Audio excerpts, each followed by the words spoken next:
नमस्कार दोस्तों, चलिए देख लेते हैं। वेस्ट बंगाल स्टेट के अंतर्गत लेटेस्ट मिनिमम वेजेज का सर्कुलर पब्लिश हो चुका है और आप देख सकते हैं स्क्रीन पे डायरेक्ट आप लेके आ चुके हैं। ये आपका सर्कुलर नंबर है। यहाँ पे देख सकते हैं यह 16 जुलाई 2024 को ऑलरेडी पब्लिश हो चुका है और ये 1 जुलाई से लेकर के 31 दिसंबर 2024 तक यानी 2024 तक एप्लीकेबल है। तो यहाँ पे इसके अंतर्गत हम लोग जो भी शेड्यूल एम्प्लॉयमेंट का लिस्ट इसमें दिया गया उसके हिसाब से क्या उसका मिनिमम वेजेज बन के आया है, या तो वो अनस्किल्ड हो, सेमी स्किल्ड हो, स्किल्ड हो या हाई स्किल्ड हो, उसके हिसाब से आप देख लीजिएगा यहाँ पे। और यहाँ पे मैं आपको वह भी बता दूंगा कि कैटेगरी के हिसाब से क्या डेजिग्नेशन बन के आया है, उसके हिसाब से क्या एम्प्लॉय का जो भी मिनिमम वेजेज है। और आपको यहाँ पे जो है शेड्यूल ए और शेड्यूल बी में भी बाइफरकेट किया गया, उसको मैं आपको एक्सप्लेन कर देता हूँ कि अगर आप शेड्यूल ए में आते हैं तो आपका मिनिमम वेजेज क्या बन के आता है, और अगर आप मिनिमम बी में आते हैं तो आपका क्या बन के आता है। यहाँ पे देख सकते हैं इस प्रकार से जोन ए और जोन बी को भी बाइफरकेट कर दिया गया है, तो उसको मैं एक्सप्लेन कर दूंगा। और इसमें कुछ और इंपॉर्टेंट बातें बताई गई है जो मैं आपको पहले एक्सप्लेन कर देता हूँ, ताकि आपको समझ में आ जाए कि आप जो भी एम्प्लॉय किसी भी प्राइवेट ऑर्गेनाइजेशन में वेस्ट बंगाल के अंतर्गत काम कर रहे हैं तो उसको इसका मिनिमम वेजेज का फ़ायदा मिलना चाहिए। और अगर आपको नहीं मिल पा रहा है तो आप इसके लिए अपने एम्प्लॉयर के पास कंप्लेन भी कर सकते हैं। तो चलिए देख लेते हैं क्या क्या पहले मेन इसमें बताया गया सर्कुलर पे, उसके बाद हम लोग देख लेंगे स्टेप बाय स्टेप क्या मिनिमम वेजेज बन के आया है। यहाँ पे आप देख सकते हैं, सबसे पहले मैं आपको यहाँ पे जोन ए और जोन बी आप कैसे समझ लीजिएगा, आप जोन ए में आते हैं या जोन बी में आते हैं। तो यहाँ पे जोन ए के बारे में बताया गया कि जो भी एरिया है अंडर म्यूनसिपल कॉरपोरेशन है या म्यूनसिपलिटीज है, नोटिफाइड एरियाज है, डेवलपमेंट ऑथोरिटीज है या थर्मल पावर प्लांट एरिया है, including township area. West Bengal के अंतर्गत इन सभी एरिया के अंतर्गत जो भी इम्प्लॉई काम कर रहे हैं किसी भी ऑर्गेनाइजेशन में, उन सभी के लिए minimum wages zone A category का फॉलो करना है और rest of the West Bengal में जोन बी कैटेगरी का फॉलो करना है। इसके अलावा कुछ मुख्य पॉइंट है जो आपको जानना चाहिए। डेली रेट है, तो समझ लीजिए आपका जो भी मंथली मिनिमम वेजेज बन के आता है उसमें अगर आप 26 से डिवाइड करेंगे तो वह पर डे का मिनिमम वेजेज बन के आ जाएगा। वर्किंग डे का यहाँ पे मतलब है कि 8 आवर्स एक दिन में आपको काम करना है और 48 आवर्स एक वीक में आपको काम करना है। यहाँ पे देख लेते हैं और क्या इंपॉर्टेंट बातें हैं।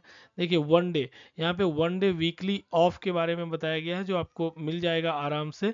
और उसका जो भी है आपको यहाँ पे बताया गया, wages include the wage for weekly day of rest, मतलब उसका भी वेजेज आपको दिया जाएगा, उसमें कोई भी आपको कटौती नहीं की जाएगी।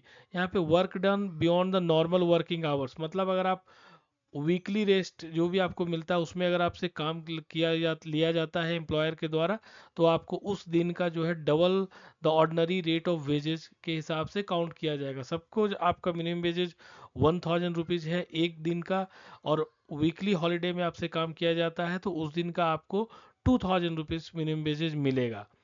यहाँ पे देख सकते हैं, यहाँ पे यह भी बताया गया है जो भी मिनिमम वेजेज आपको मिल रहा है एट प्रेजेंट में, जो भी हायर मिनिमम वेजेज का रेट है वही आपको मिलेगा। अगर मिनिमम वेजेज यहाँ पे जो भी लिस्ट बन के आया है उसमें अगर कम भी है तो वो आपको फॉलो नहीं होगा, जो आपका है वही आपको फॉलो किया जाएगा। यहाँ पे देख सकते हैं, यहाँ पे यह भी बताया गया है कि जो भी कॉन्ट्रैक्टर एम्प्लॉय है उनके लिए भी ये मिनिमम वेजेज एप्लीकेबल है। अगर आप कॉन्ट्रैक्टर हैं, थर्ड पार्टी पेरोल पे भी काम कर रहे हैं तो सेम ही मिनिमम वेजेज एप्लीकेबल होगा। डिजेबल पर्सन अगर आप हैं तो भी आपको यहाँ पे जो भी है सेम मिनिमम वेजेस फॉलो किया जाएगा। जो भी वर्कर्स है अप्रोप्रिएट कैटेगरी के जो भी आते हैं, मतलब कोई भेदभाव नहीं किया जाएगा कि आपको कम दिया जाएगा, नहीं, सेम ही मिलेगा आपको मिनिमम वेजेज। और मेन और वोमेन एम्प्लॉय के लिए भी यहाँ पे बताया गया है सेम रेट ऑफ वेजेज मिलेगा फॉर सेम वर्क और similar kind of nature of work के लिए। इसमें भी आपको मेन और फीमेल में कोई भेदभाव नहीं किया जाएगा। और यहाँ पे देख सकते हैं लेबर कमिश्नर वेस्ट बंगाल के द्वारा यह अप्रूवल किया गया है। यहाँ पे देख सकते हैं नीचे यहाँ पे दिया हुआ है। तो यह मिनिमम वेजेज को मैं अपने पोर्टल में भी जाके अपलोड कर दूंगा, वहां से जाके आप इसको डाउनलोड कर लीजिएगा। अगर आपको नहीं समझ में आएगा कि कहाँ से डाउनलोड करना है तो मुझे आप कमेंट बॉक्स में पूछिएगा, तो मैं आपको बता दूंगा। चलिए चलते हैं, देख लेते हैं क्या मिनिमम वेजेज। तो यहाँ पे देख सकते हैं सबसे पहले यहाँ पे शेड्यूल एम्प्लॉयमेंट के अंतर्गत यहाँ पे फैक्ट्री एक्ट में जो भी एम्प्लॉय काम कर रहे हैं अगर वो इन स्किल्ड कैटेगरी के हैं तो उनका देख सकते हैं जोन 1 में 9956 रुपीज़ बन के आया है और जोन बी में है 9445 रुपीज़ बन के आया है। अगर हम नीचे जाते हैं तो यहाँ पे देख सकते हैं, अगर आप मोटोमोबाइल ऑटोमोबाइल इंजीनियरिंग रिपेयरिंग वर्कशॉप में गैरेज में काम करते हैं, अनस्किल्ड हैं, तो 9956 जोन ए में, जोन बी में 9445 बन के आया। सेमी स्किल्ड में है तो 10952 बन के आया है, और बी में आपका 10387 बन के आया है। अगर आप स्किल्ड के अंतर्गत काम कर रहे हैं तो 12048 रुपीज़ बन के आया है, और जोन बी में 11427 रुपीज़ बन के आया है। हाईली स्किल्ड हैं तो आपका 13252 रुपीज़ बन के आया है जोन ए में, और जोन बी में 12572 बन के आया। यहाँ पे आप देख सकते हैं एक चीज़ और मैंने बताया है कि आपका यहाँ पे देख सकते हैं अनस्किल्ड के अंतर्गत यहाँ पे डेजिग्नेशन भी दिया हुआ है, तो आपको और क्लैरिटी से समझ में आ जाएगा। अगर आप इस डेजिग्नेशन में हैं तो आप इस कैटेगरी के अंतर्गत काम कर रहे हैं। यहाँ पे देख सकते हैं अगर आप बेवरेज या मैन्युफैक्चरिंग या वेंडिंग एस्टेब्लिश में काम कर रहे हैं तो इस प्रकार से आपका अनस्किल्ड, सेमी स्किल्ड, स्किल्ड है, और इस प्रकार से आपका जोन ए और जोन बी में आपका मिनिमम वेजेस बन के आया है। यहाँ पे आप देख सकते हैं अगर आप बिस्किट मैन्युफैक्चरिंग में काम कर रहे हैं, unskilled, semi skilled, skilled, highly skilled में देख सकते हैं ये आपका डेजिग्नेशन होगा, ये आपका जोन ए का मिनिमम वेजेज है, और ये आपका जोन बी का मिनिमम वेजेज है। यहाँ पे मैं एक बात और आपको बता देता हूँ कि जैसे आप बोटलिंग और पैकेजिंग इंडस्ट्री में है तो यहाँ पे देख सकते हैं ये आपका कैटेगरी है, ये जोन ए और जोन बी में मिनिमम वेजेज, इसी मिनिमम वेजेज के आधार पे आपका सीटीसी ब्रेकअप बनेगा, इसी मिनिमम वेजेज के आधार पे आपका टेको में बढ़ोतरी देखने को मिलेगा, इसी मिनिमम वेजेज के आधार पे आपकी जो भी स्टैट्यूटरी पेमेंट है उसमें आपका डिडक्शन होगा, तो आपको देखने को मिल जाएगा क्या मिनिमम वेजेज में बढ़ोतरी हुई है। यहाँ पे अगर आप clinical establishment, photo pathologic laboratory, diagnostic centre में काम कर रहे हैं तो आप देख लीजिएगा अनस्किल्ड, सेमी स्किल्ड, स्किल्ड में, या आपका देख सकते हैं यहाँ पे बताया गया जैसे नर्स है, नर्स को स्किल्ड कैटेगरी में रखा गया है। यहाँ पे आप हाईली स्किल्ड में देख सकते हैं, यहाँ पे सीनियर नर्स है, डॉक्टर, यहाँ पे बायोकेमिस्ट वगैरह, रेडियोलॉजिस्ट सभी को रखा गया है, या मिनिमम वेजेज यहाँ पे जोन ए और जोन बी का दिया हुआ है। अगर आप देख सकते हैं कॉन्फेक्शनरी एंड स्वीट मैन्युफैक्चरिंग में काम कर रहे हैं, यह आपका जो है कैटेगरी है, और यह मिनिमम वेजेज यहाँ पे देख सकते हैं आप, यहाँ पे दिया हुआ है। मैं एक और वीडियो बनाया था उसमें यहाँ पे मैंने सैलरी स्ट्रक्चर के बारे में ही बताया था, ताकि आप उसको भी देख सकते हैं। मैं यहाँ पे लिंक शेयर कर दूंगा, उसको आप जो भी आपका मिनिमम वेजेज वहाँ पे आप पुट अप करके आप देख सकते हैं कि आपका क्या ब्रेकअप बना है, क्या सीटीसी ब्रेकअप बन गया है। अगर आप कंज्यूमर ऑपरेटिव सोसाइटी में काम कर रहे हैं, एग्रीकल्चर कोऑपरेटिव सोसाइटी में, मार्केटिंग सोसाइटी में काम कर रहे हैं, या कैटेगरी है आपका देख सकते हैं आपका मिनिमम वेजेस जोन वो ए और जोन बी में किस प्रकार से बन गया है। जैसे आप देख सकते हैं clerk, typist, accountant, computer operator, office, इन सभी को स्किल्ड कैटेगरी के अंतर्गत रखा गया है। अगर आप कुरियर सर्विस में काम कर रहे हैं, unskilled, semi skilled, skilled, highly skilled है, जैसे आप देख सकते हैं प्यून, क्लीनर, स्वीपर, इन सभी को आपको अनस्किल्ड में रखा गया है। ये आपका जोन ए और जोन बी में इस प्रकार से यहाँ पे देख सकते हैं दिया हुआ है। अगर आप employment in engineering units employing less than 50% में काम कर रहे हैं, अनस्किल्ड हैं, तो आपका यह मिनिमम वेजेज होगा। अगर आप establishment as define under the shop and establishment act के अंतर्गत कोई भी ऑर्गेनाइजेशन रजिस्टर्ड है, अगर आप उसमें काम कर रहे हैं तो आप देख सकते हैं यहाँ पे अनस्किल्ड, सेमी स्किल्ड, स्किल्ड और हाईली स्किल्ड में इस प्रकार से आप देख सकते हैं आपका यहाँ पे डेजिग्नेशन है, और इस प्रकार से बन के आएगा। देख सकते हैं आप यहाँ पे head assistant, senior accountant, computer operator, research and development staff, market research staff, सभी को रखा गया हाईली स्किल्ड के अंदर। तो ये आपका मिनिमम वेजेज है जोन ए और जोन बी का। अगर आप floor and wall tiles manufacturing में काम कर रहे हैं, अगर आप इस प्रकार से कैटेगरी है तो आप देख सकते हैं जोन ए और जोन बी में इस प्रकार से आपका आएगा।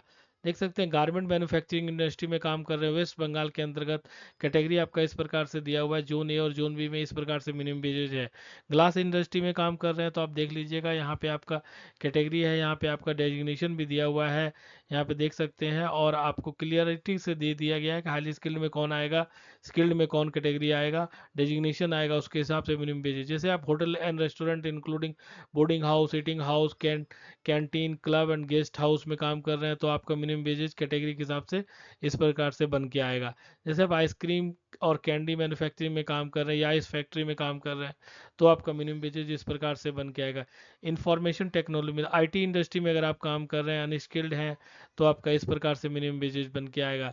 ज्वेलरी मैन्युफैक्चरिंग में अगर आप काम कर रहे हैं अनस्किल्ड हैं तो इस प्रकार से, लॉन्ड्री में अगर आप काम कर रहे हैं, क्लीनिंग ड्राई क्लीनिंग में काम कर रहे हैं तो आपका मिनिमम वेजेज इस प्रकार से आएगा, लेदर गुड्स मैन्युफैक्चरिंग में काम कर रहे हैं तो आपका मिनिमम वेजेज इस प्रकार से आएगा कैटेगरी के हिसाब से। अगर आप लोडिंग अनलोडिंग का ऑपरेशन का काम कर रहे हैं तो आपका मिनिमम वेजेज ये आएगा, देख सकते हैं ये मिनिमम वेजेज दिया हुआ है जोन ए और जोन बी में, इसी के आधार पे आपका सीटीसी ब्रेकअप बनेगा।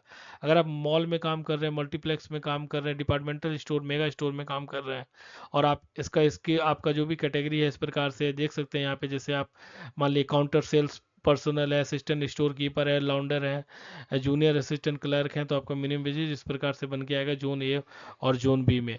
तो मैन्युफैक्चरिंग ऑफ रबर प्रोडक्ट्स में काम कर रहे हैं इस प्रकार से मिनिमम वेजेज बन के आएगा। Non banking private financial institution में अगर आप काम कर रहे हैं तो आप देख लीजिएगा इस प्रकार से बन के आएगा आपका मिनिमम वेजेज। यहाँ पे आप देख सकते हैं प्राइवेट हॉस्पिटल रिसर्च में भी अगर आप काम कर रहे हैं, चाहे वो ओन्ड बाय गवर्नमेंट हो या लोकल अथॉरिटीज के द्वारा हो, जो भी हॉस्पिटल एंड रिसर्च सेंटर है, तो आपका मिनिमम वेजेज इस प्रकार से यहाँ पे देख सकते हैं क्लियर कट दिया हुआ है, बन के आएगा। यहाँ पे आप देख लीजिए क्लियरिटी से साफ रहा, डेजिग्नेशन वगैरह सब चीज़ यहाँ पे दिया हुआ है। अगर आप फैक्ट्री इंडस्ट्री में काम कर रहे हैं तो आपका मिनिमम वेजेज इस प्रकार से आएगा। यहाँ पे अगर आप रोलिंग सैलून में काम कर रहे हैं, ब्यूटी पार्लर में काम कर रहे हैं, अगर आप सिक्योरिटी सर्विसेज के माध्यम से किसी भी ऑर्गेनाइजेशन में काम कर रहे हैं तो आपका minimum wages unskilled, semi skilled और स्किल्ड का इस प्रकार से आएगा। आप यहाँ पे देख सकते हैं सिक्योरिटी गार्ड को, यहाँ पे देख सकते हैं सिक्योरिटी गार्ड है अनस्किल्ड में, सेमी स्किल्ड में, यहाँ पे एक्स सर्विसमैन जो सिक्योरिटी गार्ड होते हैं उनके सेमी स्किल्ड में रखा गया है। यहाँ पे देख सकते हैं एक्स सर्विस फील्ड सुपरवाइजर को स्किल्ड में रखा गया है। तो ये काफ़ी डिटेल में यहाँ पे दिया हुआ है। इससे रिलेटेड और भी क्वेरी कंसर्न है तो बिल्कुल आप कमेंट बॉक्स में ड्रॉप कीजिएगा। धन्यवाद फ्रेंड्स।